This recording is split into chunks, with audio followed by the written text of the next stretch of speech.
I believe the Rolling Stones said it best. You can't always get what you want. Oh, wow. But if you try sometimes, you just might find.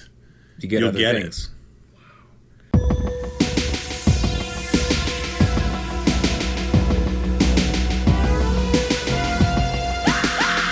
Hey guys, welcome to Bloodstreams, the show where we dissect horror movies that you can stream right now. On today's episode, we're taking a big old bite out of a horror movie called The Transfiguration, currently streaming on SHUDDER. Let's jump into the spoilery good.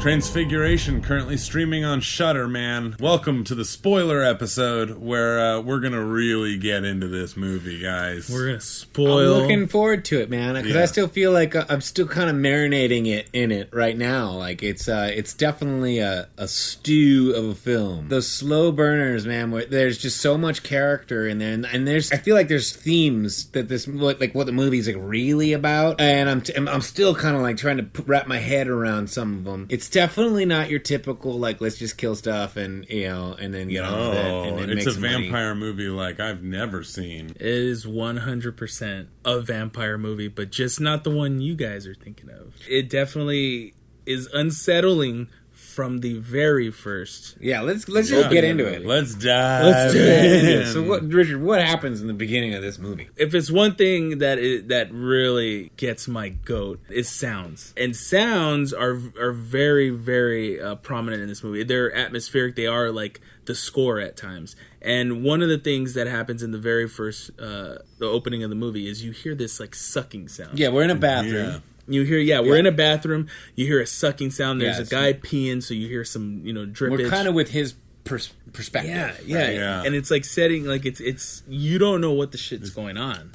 You just hear. Yeah, it's just really like ADSMR people would be pumped. Yeah. But for these guys, this was very unsettling and really set the tone. We see in the bathroom stall, there's obviously somebody sitting on the john. And then somebody's kind of over him, and it's not clear if he's like they're making out or something. I mean, it's a vampire movie, so you get like you kind of guess what's going on in there. But what the dude does, the guy who's taking the pee, he's just like Mr. Curiosity. This part was actually worse than the sound. Yeah, it was pretty freaky because I've only been to New York a couple times, but I'll tell you what, those public bathrooms, man, what you don't want to do is what this guy did, and he gets down on his hands and knees on the floor, and he looks down into the underneath the stall, and all you see is from his perspective, you see somebody sitting on the john, and then another dude standing in front of him, and it looks like someone's getting some action. And that guy eventually probably went on and got syphilis on his hands.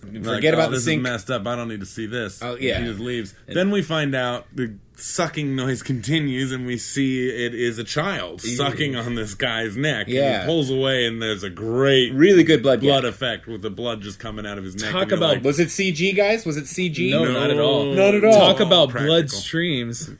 It all comes around. For people that love practical effects. Yep. This movie's got some good ones. This is your movie. It's all practical. It's practical. And everything is fashioned after realism. So the kid composes himself. Yes. He's got a little blood on his mouth, a little bit on his shirt, and he goes and washes his hands and cleans his mouth. Yeah, which a vampire would never do. And he's got a backpack. He's got a backpack. With a jacket in it, and there's like a little bit of a blood stain on his t-shirt.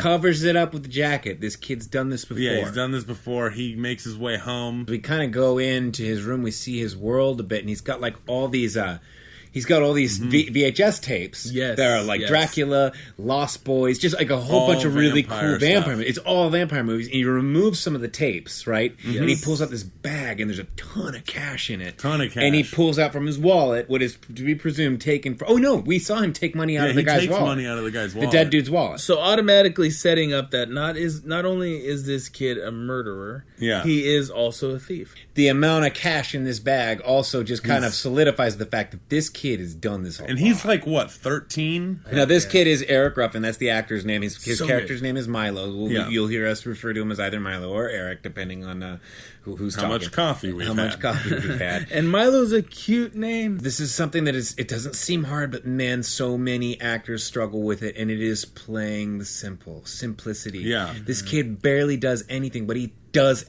everything. He says a million things without saying anything. without saying anything. He stashes the money that he's stolen, and then we see him throwing up into a trash can, and that's the first inclination of, wait, okay, Why would a vampire? why would throw a up all that vampire be blood? throwing up the blood? Well, he was eating Fruit Loops, and there's a lot of sugar in Fruit Loops. The vampire's throwing up blood. This doesn't really make sense. If he is a vampire, he's obsessed with himself in a weird way because he's just obsessed with vampire lore. He's reading the Vampire Archives, some book. Yeah. I mean, he's just got vampires all But over. he's the out place. during the day. But he's out during the day. They do a really good job at this point of introducing the world in which this boy lives in. Where is it? He lives in the projects of New York City. There's gang members outside that hassle him wherever he goes. He's not doing well in school and is being sent to the guidance counselor where he talks about how he's given up hurting animals. Right. Which is another clue where if you know anything about serial killers, psychopaths tend to hurt animals when they're children. So you're like, okay, so he's not a vampire. He's just a psycho. Maybe he's just a psycho. Oh, this is already going in a way different direction than I thought it was going, and I love where it's going. Yeah, me too, know? man. It puts you into this world and lets you know that the stakes are everywhere. Yeah. No, well, he also watches very strange videos Yeah, on weirdly YouTube. enough, no stakes in this movie. No stakes. You know what I'm saying?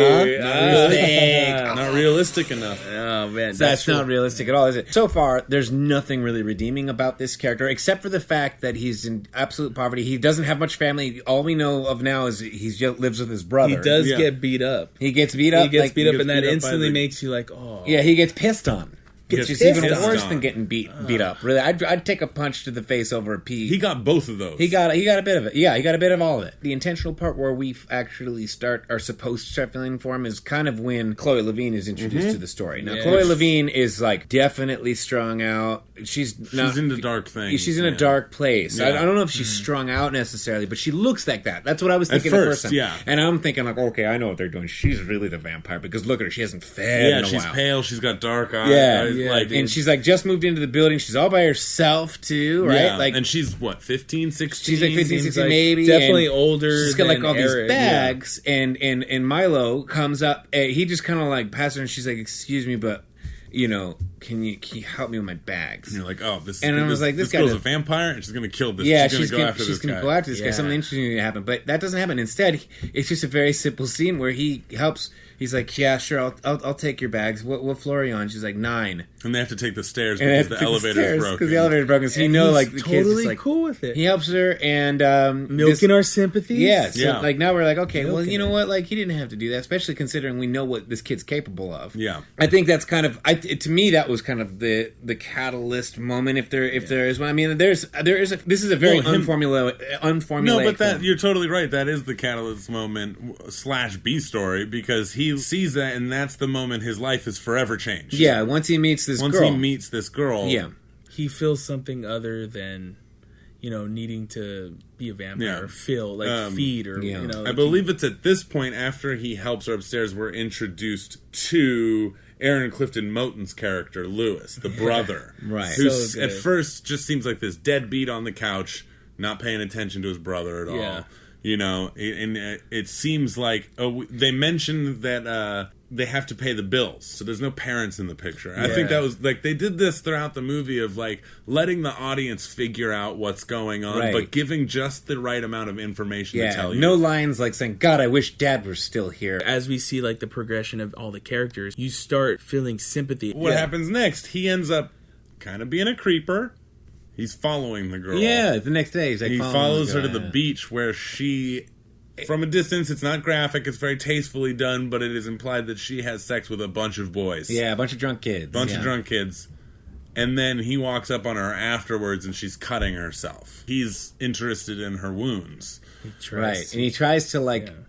He tries to like suck on it, Yeah. but like she doesn't see that way. She's like, okay, that's really sweet, but it's kind of It's gross. gross, Like yeah. you're gonna like kiss my wounds or Yeah. something like that. Every scene in there, the filmmaker Michael O'Shea he's playing with your preconception of what this movie's going to be about. Yeah. Mm-hmm. And I think in his mind, he's thinking in our minds that we're assuming that she's actually a vampire. Yeah. That's what because of like. Let the Right That's One where In. I was going. Because of Let the Right One In. What I think is kind of cool is that I think this is one of the themes that's kind of, that subcurrent underneath the film, is that it is the misconceptions, right? Playing with misconceptions of like I preconceive that this person is like this.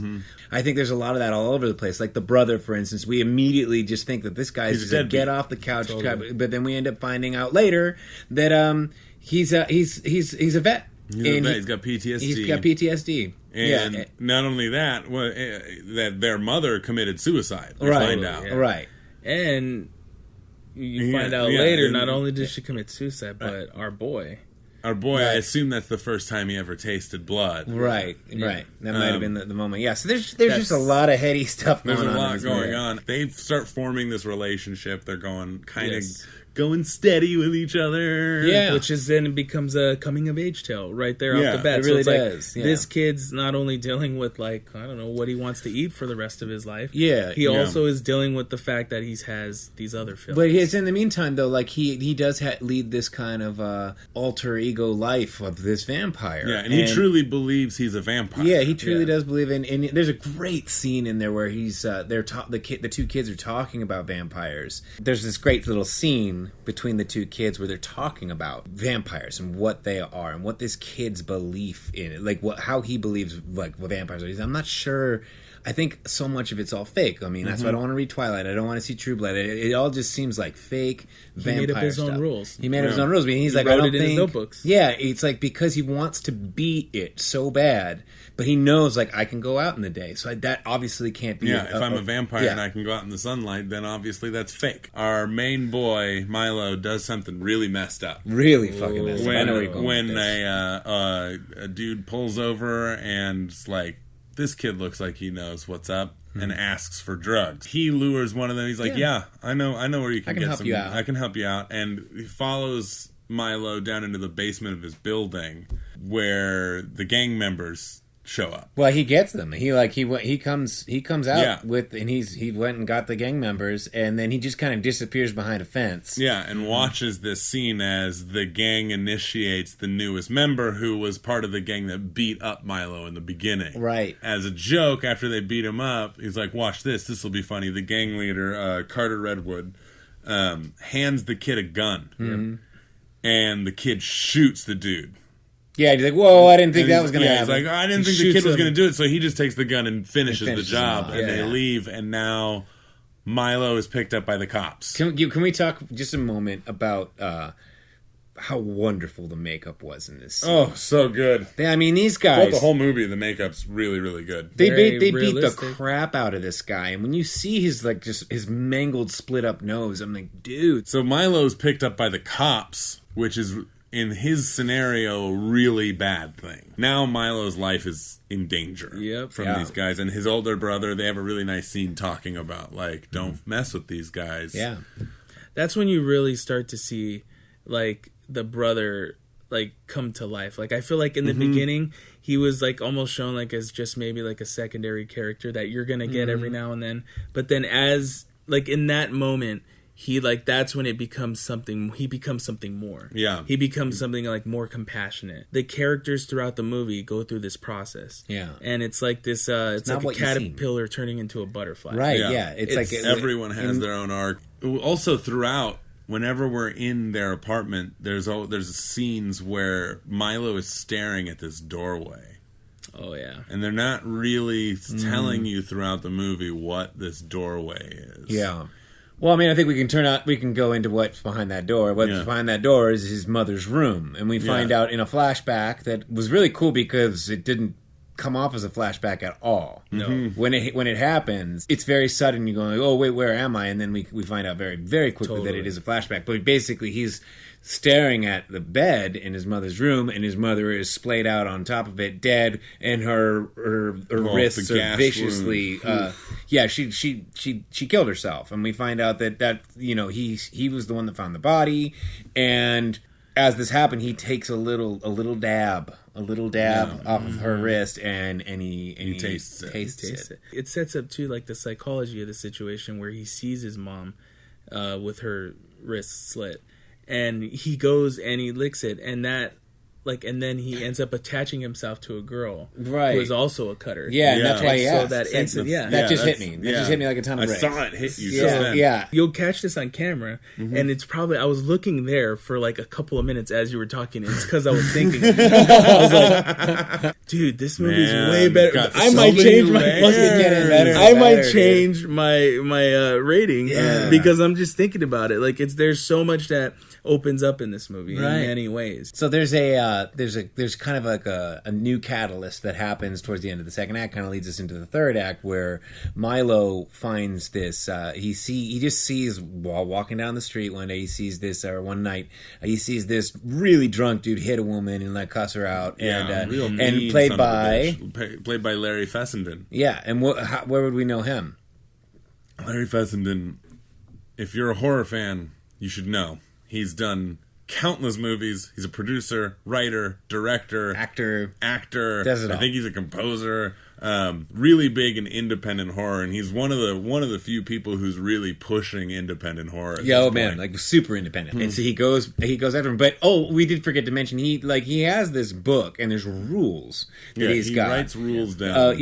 And one of his golden rules is, when you're hunting, let the prey come to you. Yeah. So he breaks the first rule by hunting this guy. By following him as he's tiptoeing down the hallway to go kill Larry Fessenden. All of a sudden, this little girl just pops up behind him, and he's like, Larry Fessenden's daughter. It's Larry Fessenden's daughter. Oh, dude, what do I do? What does Milo do? So immediately he just jumps on her, pops that knife in her neck, and just starts sucking and kills this little girl. Like a little girl. Yeah, a little girl that was just, she didn't attack first. And she didn't come to him. She didn't come to him. She didn't attack first, and so he sucks her blood and immediately starts throwing up. He throws up. Looks sick. He looks pale. He looks sick, and he ends up finishing the job, and he ends up killing Larry Fessenden, and stabs him in the neck as the dude's passed out. They struggle for a little bit, but he sucks the blood out of the dude. Next time we see Milo, he's in the subway, and his hands are shaking. He's trembling, he's crying. Yeah.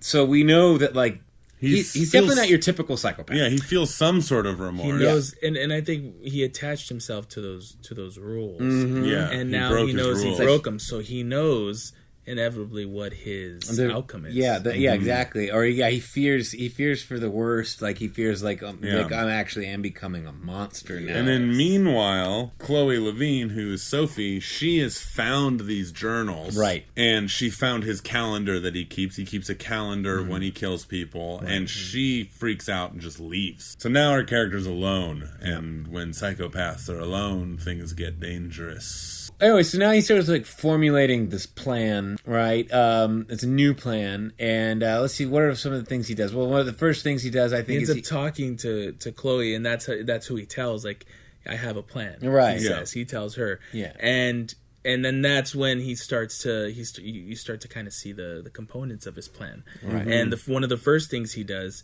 is he gets like these valuables, puts them together in a bag, and he goes as a peace offering to Carter Redwood's character, Andre. Right. He goes to him to offer him to say, hey, I didn't tell anything to the cops. And I want to give this to you as a peace offering. But also what is happening, what our boy Milo has done is he has gone to the cops. Yeah, he goes to the cops, and you see him, he signs a statement. He's signing. And we'd kind of skipped over this, but they really do have this like very pure love affair happening that I thought was really well done. It's cute. But he does learn that she's being abused at home, but she has a cousin, and if she only had money, she'd go stay with her cousin in Alabama. And, well, it turns out someone's got a whole bunch of cash. Yeah, somebody does have a lot of money hidden behind Lost Boys. So the next part of his plan is he ends up giving her the cash, and she's like, well, I'm not taking this unless you're coming with me. He's like, I can't come with you. I got a plan. I got a plan, but I can't come with you. You're not going to, trust me, you're not going to like me at the end. So he has talked to the cops, and he's in his bedroom, and suddenly you start hearing sirens and gunshots, and oh no, okay, so he did talk to the cops have come, there's a gang fight happening. And what's cool about this, because of the budget, more and more I'm thinking about this, the because of the budget, they don't show this shootout with the cops. Yeah. And which would have been cool. Which would have been that cool. would have been cool. It would have been cool, but also it's kind of cool that we didn't get to see You it. stay with his perspective. We stay with his looking perspective. at Yeah. A lot of stuff in this movie is just it just makes you rely on sound. She's takes calling the him. bus. She's calling him. She's at the bus stop. She's like, "I'm going. I want you to come with me." He doesn't answer his phone. And then I believe we cut to him, and he's like just walking down the street. And off camera, we hear, "Yo, hey, weirdo!" And then all of a sudden, he just gets littered with bullets. Yeah. Drive-by shooting. Drive-by shooting. You don't see the assailant. It just happens in a flash. Boom, boom, boom, boom. And at first, I was like, "Wait, what the F just happened? Like, wait, Yeah. what? Like, this is what happens to our character?" And I was actually, at first, I was like a little pissed off, but then they kind of go into this kind of sequence where I feel like the true theme for the movie, for me, really starts to kind of come together, where he's like, he's dead. He's not a vampire. He's on the autopsy table. They cut him open and they literally take and this his is heart this out. is all this is all while simultaneously she's at the bus stop and she's going through the bag of money and there's a note in there. Yeah, right. And I can't. And the note starts with, "I read Twilight. It, and it sucked. It yeah. wasn't realistic It wasn't enough." realistic which I thought that enough. was really and funny. And then we see the realism of what this kid's vampirism did, and it got him killed. Yeah. But he was able to save this girl in the end. But I thought like the image of him getting his heart literally taken out by the coroner and put out because of the decision that he made. Yeah. Right. Well, he also says throughout the film, vampires can't kill themselves, and then in this note he says a vampire may not be able to kill themselves, but what if he puts a plan in motion? And then that's how it ends. That's all, folks. You put something. You had something on your phone that the cinematographer. This is just said. about making the movie. But I feel like it kind of goes with what I'm saying. It's basically the theme of the movie too. Yeah, where literally making the film. So this was Sung Rae Cho said this in an interview with No Film School. Yes, No Film School was asking, how was it to shoot in New York live? Like with we're talking live no permits. Yeah, New York fully functioning, no cops stopping traffic, everything wild. And Cho responded, "How we did it, I don't necessarily recommend to everyone, but I think there's a way to do it well. Often people get discouraged by not having locations of resources to make it work, but if you have a good script, which we have, and good actors, and if you keep trying, eventually you come to a point where you feel comfortable just finding a place and shooting. You live in New York. The whole city is like a film set of the century just given to you. Just do it. Worry about permits and things like that later." Boom. That is the best advice for any filmmaker ever. And that is Milo. Like, literally, like, anybody would tell him, like, if he said, I have dreams of becoming a vampire. I want to be a vampire. People would be like, that's ridiculous. Well, there's a lot of people out there, some might be watching, that do have dreams of being a vampire. And I don't find it so ridiculous. All right, so that was our spoiler review / rambling of The Transfiguration, currently streaming on SHUDDER. I really recommend, if you guys, I mean, even if you haven't seen it and you sat through all of this, you're nuts, because now you know everything, and we did not do this film justice. Still worth seeing. There's so many themes to be explored, so many thoughts to be processed. We did just watch this movie. So it is still brewing, and I'm sure there's going to be things that it deserves a second watch. Just based upon it. I'm going to watch this again for sure. And I know there's going to be, I'm going to think of something tomorrow morning, go like, oh, why didn't I think about that for the show? So get off the toilet, and Sam, go do your outro. All right. Nothing clever this time. I'm just gonna. Yeah. When he doesn't realize he doesn't have to do that. It's fun to see him go. Yeah. Put that extra effort in. Guys, the more you talk, the longer it's gonna take for me to get started on this shit. That was the spoiler edition of The Transfiguration. Hopefully you saw the movie after our last episode. If you haven't seen it already, regardless of what we've said on today's episode, see this movie. It is a damn good film. I really, really liked it. But I'd like to know what you think. So please comment below in the little comment section. Don't forget to like, share, subscribe, murder the notification bell, and we will see you next week in your nightmare.